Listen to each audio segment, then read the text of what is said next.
Recently, I've posted 2 pieces of content relating to antinatalism. The first was a short 10-minute summation of my problems with some of its arguments, and the second was the conversation I had with the well-known antinatalist Lawrence Anton. Although my channel is still quite small, these 2 videos got a lot of attention in terms of comments and responses.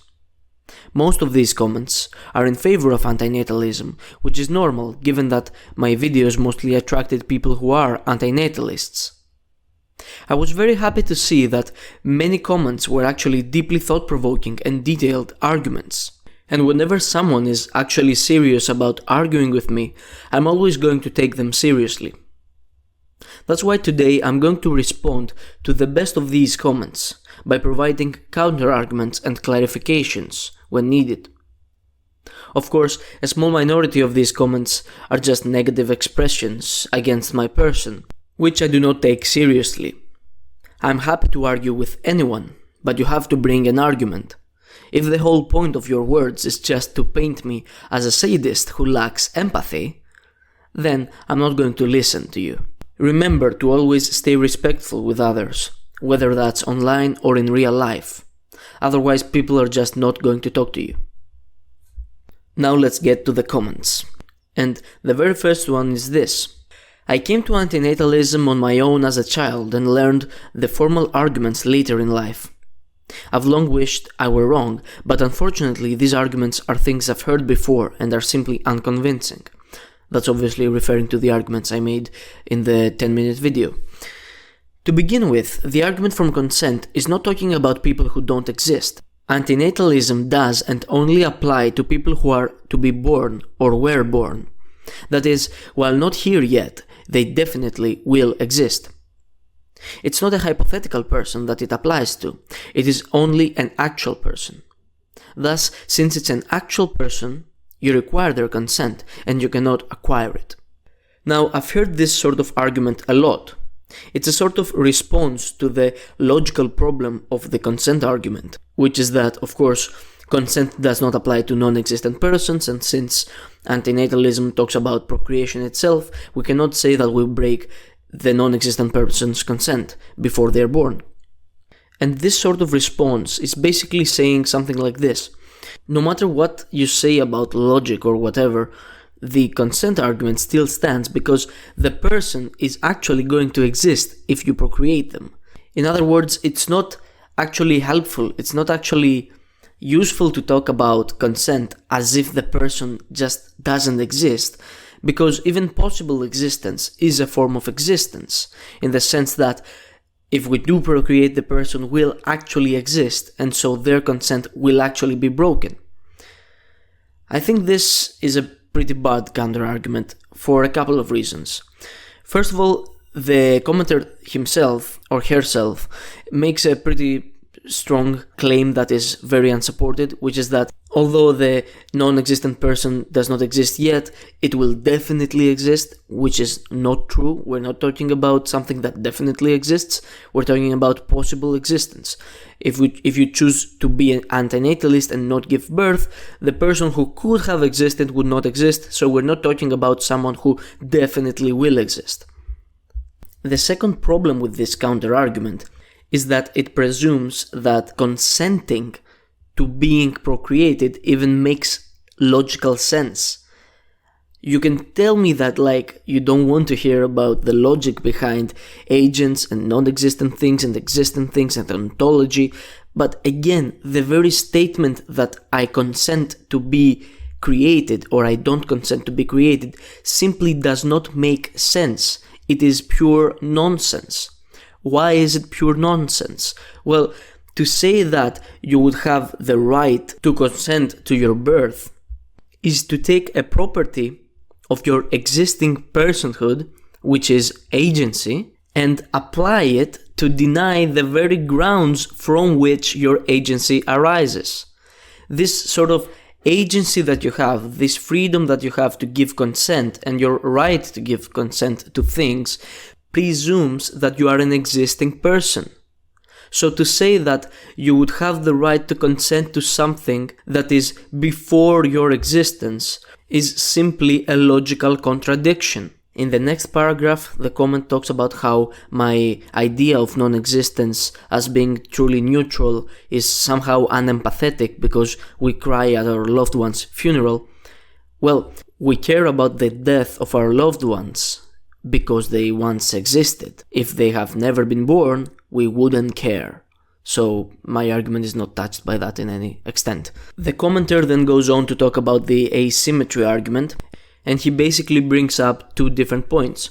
The first point being that my idea that meaningfulness or purposefulness is the thing that we give value to instead of pleasure and suffering is not actually sufficient for certain kinds of lives. For example, if you are born with a very deadly disease that's going to kill you very early on in your life, then you're probably not going to find meaning, and you're probably just going to suffer, and it's not going to be okay to bring that person into existence.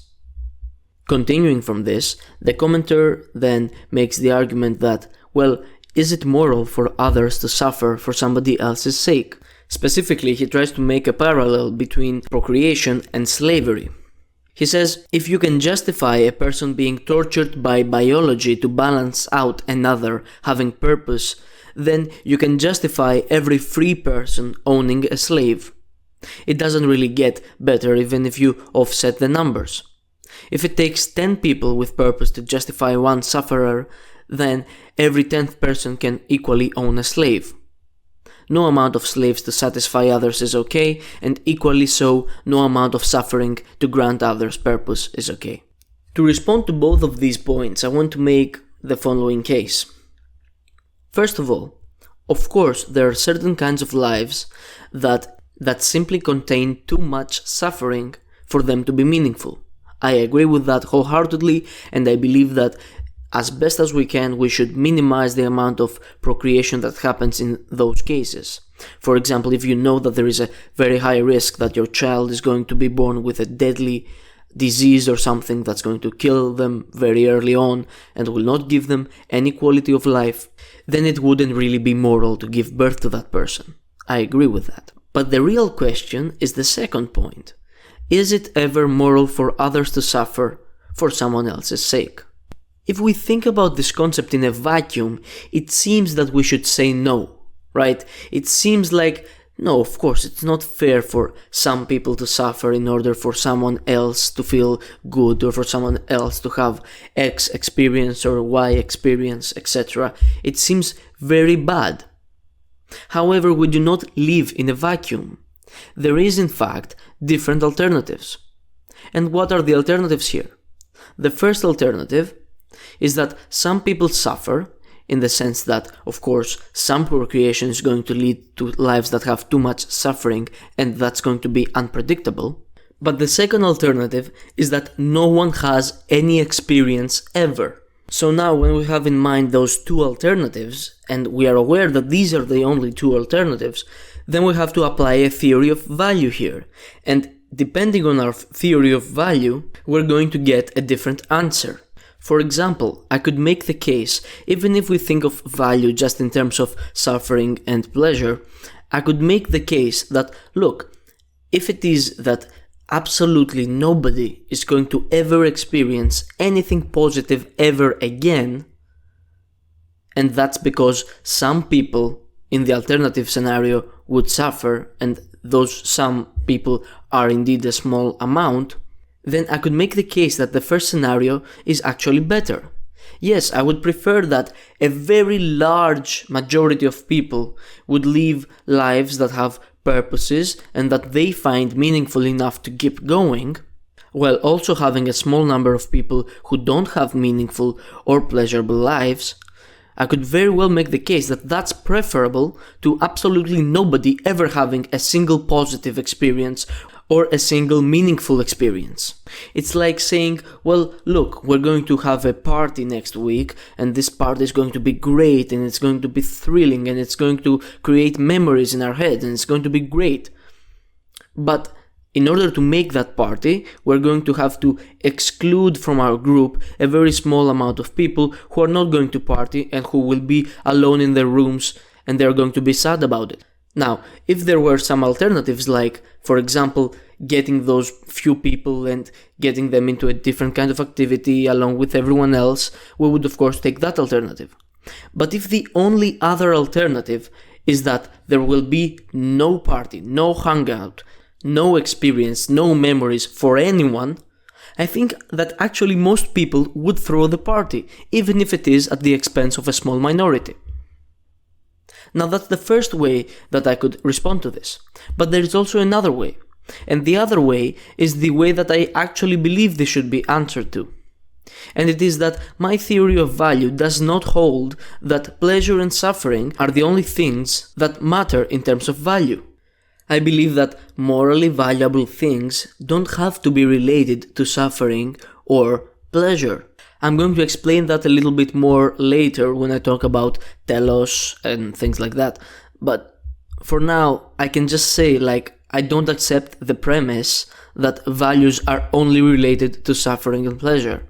And if some different kind of value is being decreased by stopping procreation, or even prohibited by stopping procreation, then I can simply make the case that, look, sure, in terms of suffering and pleasure, maybe you can make the case that procreation could be problematic in some cases, but that doesn't need to outweigh the other sorts of values that you're going to be sacrificing by stopping procreation altogether. This next comment talks about how in procreating someone you also allow the possibility of all kinds of evil to befall them, and then goes on to say the following. Leaving aside how well or unwell people are faring, it is not clear to me why we should bring fragility into existence. If a being constantly chases the cheese and says ouch every day to sustain itself, and says mega ouch when things don't go the way the being wants it to be, how can that be defended? Even if individuals can tolerate tragedies, it doesn't follow from that it is ethically permissible to subject them to such scenarios. If you could spare a child from suffering, illness, aging, pain, loss of others and personal death, why wouldn't you? The benefits that life entails have to be created first in the form of wishes and desires. Without wishes and desires, pleasures and benefits, more broadly, are irrelevant. Well, a very simple response to that would be that without wishes and desires, pain and suffering is also irrelevant. Because if you think about it, why does this being say ouch every day to sustain itself? Well, it is because it is oriented towards the meaning of sustaining itself. So, if it doesn't have that wish, if it doesn't have that desire, then pain itself is completely irrelevant. And so in the same way that you say that bringing benefits or pleasure to that being is not justified because, well, they are irrelevant, whereas the pain isn't, I can simply say the pain is also irrelevant if you judge it by, well, it is because of a wish or because of a desire, therefore it is irrelevant. Okay, then it doesn't matter whether the being suffers or not, because suffering, just as pleasure, is drawn out of wishing and out of desiring. In other words, this argument is completely self-defeating. It may cut down the opposition, but it also cuts down its own legs at the same time. And it just goes to show that the whole thing about, well, it's just a wish or just a desire, as if that's just a coping mechanism, just goes to show that meaning and wishing and desiring is something a lot more than just a coping mechanism. Wishing and desiring is the very way in which suffering and pleasure even gets created in the first place. We see a similar kind of point in this comment as well. Sentient life starts with the need to fix things or be seriously harmed. That's the DNA bargain. An inherent negative and inherent jeopardy. No guarantees of satisfaction, safety, fairness, or purpose whatsoever. At bedrock, it is nothing more than needing to fix your deprivations and being seriously harmed if you failed at doing so. Further, you have no possibility of permanently fixing the deprivations or permanently protecting yourself from them. In other words, your deprivation and harm is always guaranteed. Your satisfaction and safety is never guaranteed. I love this comment, And the reason I love this comment is because it showcases a very sort of weird aspect of antinatalism, which is that if you really take its premises seriously, then basically no life would ever be worth living unless it was complete paradise. It could never be worthwhile unless your deprivations were always met and your comforts was always met and the things you needed were always there and everything was guaranteed for you. That's only where life would be worth living. And I think this just goes to show the kind of self-defeating nature of this whole philosophy. People do not live because they want to have every single thing, every single desire, every single pleasure met perfectly. That's not what they want.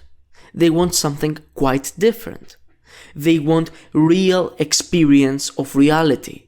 They want to really be in the world and strive within the world. Because existence and reality and conscious existence and conscious experience, all of these things are inherently valuable to us. This is the very primary thing that we call intrinsic value. And yes, you can make an axiological case that, you know what, I just don't see why this would be an intrinsic value. I don't see the intrinsic value in existing or in experiencing or whatever. Okay, you can make this case. But first of all, you cannot make the case that this is just the value system of most people. Because most people actually share the value system that puts primary value in real experience and real existence. Secondly, I can then hit you with all the contingency and teleological arguments that refer both to existence and to consciousness. I made some of this case in my debate with Lawrence Anton, and if you want, you can check it out. But again, I can just describe to you the very unlikelihood and the very specificity of things like existence itself and consciousness, and then I can just tell you, like, look, if anything is to have primary intrinsic value in this world, I guess those two things are the best candidates, because they are extremely specific and they are totally contingent, and yet they are here. They simply are. And not only do they require an explanation because of their contingency, they also beg the question of, well, are they just here, just of happenstance, just of random coincidence? Or are they here because of an underlying reason? What's more likely? I think if you really contemplate about existence, non-existence, consciousness and non-consciousness, you can definitely see that it's way more likely that some kind of reason, some kind of telos requires these things to be the way they are instead of being any other way. And so if we are going to make axiological arguments, if we are going to have axioms about moral value, these things should be taken as the best candidates for holding any kind of value in any kind of value system. We can see that this causes a lot of issues to the antinatalist in this next comment. This comment focuses on ethylism, or basically the idea that life's prior contingency is an error, or to put it in the words of the commenter himself, 1. The universe is the prime mover of unintelligent malfunction. 2. The universe constitutes all unintelligent malfunction. 3. The universe itself is an unintelligent malfunction. 4. This renders the universe error prime. Notice how this commenter has to defend this position by stating that this universe has no intelligent prime mover. It has no design. It has no reason to be the way that it is. It just is that way out of pure chaos, or as the commenter himself says, an indefensible blunder of chaos. Now, how convenient is it that a thing as specific as existence in relation to nothingness, absolute nothingness, which is basically infinitely more complex and infinitely more specific, how convenient is it for this person that this entire thing is an indefensible blunder of chaos? Well, let me ask you something. Does the indefensible blunder of chaos exist? Well, if it exists, then you really don't understand what nothingness is.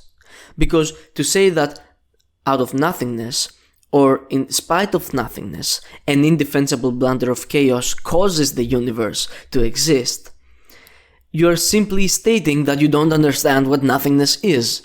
You don't understand just how specific and just how teleologically rich existence is, not teleologically void, as you suggest. You can't say that, well, there is nothingness, and, well, out of nothingness, a random event happens, because that presupposes that randomness exists, and if randomness exists, then you're not even talking about nothingness anymore. So really, I would urge this commenter to really think about what existence and actual non-existence means. Also, just to look at a comment from the debate I had with Lawrence Anton, I want to look at a very short comment that basically summarizes the most basic critique I've seen about my defense. And here is the comment. His primary reasons to continue procreation are: 1. Learn what consciousness is, even though we do know quite a lot about it already. 2. Create Einsteins. 3. Find out if there's a God. Number 1 and 3 appeal to ignorance fallacies. Number 2 has no inherent imperative and fundamentally requires immense collateral harm in the process. Okay, so it seems that many people, including this commenter, have misunderstood my point about consciousness and my point about teleology. And I do not blame them, because it's likely because I didn't do a very good job of explaining it when talking to Lawrence Anton. I think I did give a brief description of it, but maybe it wasn't quite clear enough, so let me make it more clear. During the conversation I said that arbitrarily, and this is important, arbitrarily, it is better for us to stay here in order to learn about consciousness. Sure, I did say that and I do stand by that, but that wasn't my main point, and people seem to be ignoring that. My main point was a teleological point, which I just explained before.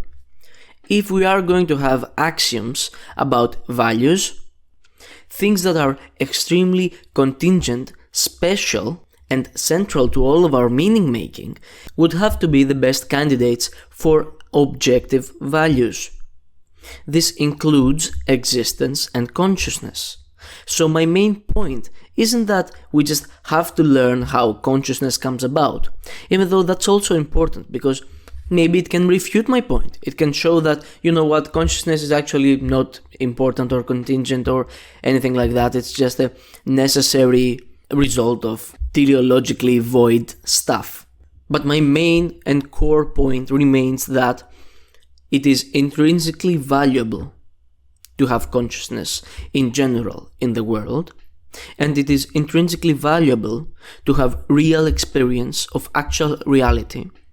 And in fact, existence itself is intrinsically more valuable than non-existence, which is why it was preferred to it, which is why it is here in the first place. Now, the second thing about creating Einsteins is just a straw man from a point I made, which is that I used the example of Einstein in my attempt to explain why the asymmetry doesn't work. The asymmetry argument from Benatar, that is. And I simply used it to say that, look, non-existence is neutral in terms of suffering and pleasure. But this commenter does make a pretty good point, which is that I think that value making and purposefulness is more important to us than simply pleasure and pain. And I actually said that these are the real ways in which we value our life, and this is the real way in which we calculate whether they are sufficient enough to continue living. So the whole thing of, well, create Einsteins. I mean, insofar as Einstein is an example of someone who created purpose for themselves and who followed that purpose and who thought their life to be meaningful enough to continue living, then I guess, yes, that's a good example. But insofar as, well, I just want to create people who do important things for the rest of us. That's not what I said, and it's a complete misrepresentation. Now, the final comment I will look at is the following. It says, "An interesting conversation. I remain unconvinced, however. I think we know enough of the world and experience. I find the telos argument unconvincing, since it's just trying to say, well, we don't know, maybe there is a point to all this stuff. Well, maybe there is not, and every generation we bring into this world suffers for the sake of a question they didn't ask."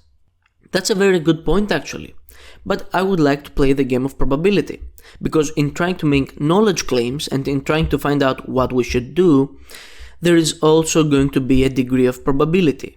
My whole point is that if we are going to agree that there are some objective moral values, then it is more likely that a valuable thing within those things is existence itself, and another valuable thing among these things is actual real experience, conscious experience. If the commenter is to debunk this point, they would have to either show that these are bad candidates for some other reason I haven't thought about, or they would have to show that these things are not actually that contingent or that special, or that they are somehow a brute fact. Now, to show these things, of course, there is going to be a degree of probability. But I remain in the position that the probability sides with my side. And I have already given a reason for it. I have given a very good explanation about contingency. So if you want to rebut this, please do keep these points in mind. And do so in the comments in a well-constructed and respectful manner, because I would actually love to hear a good counter-argument, and I would love to hear your replies.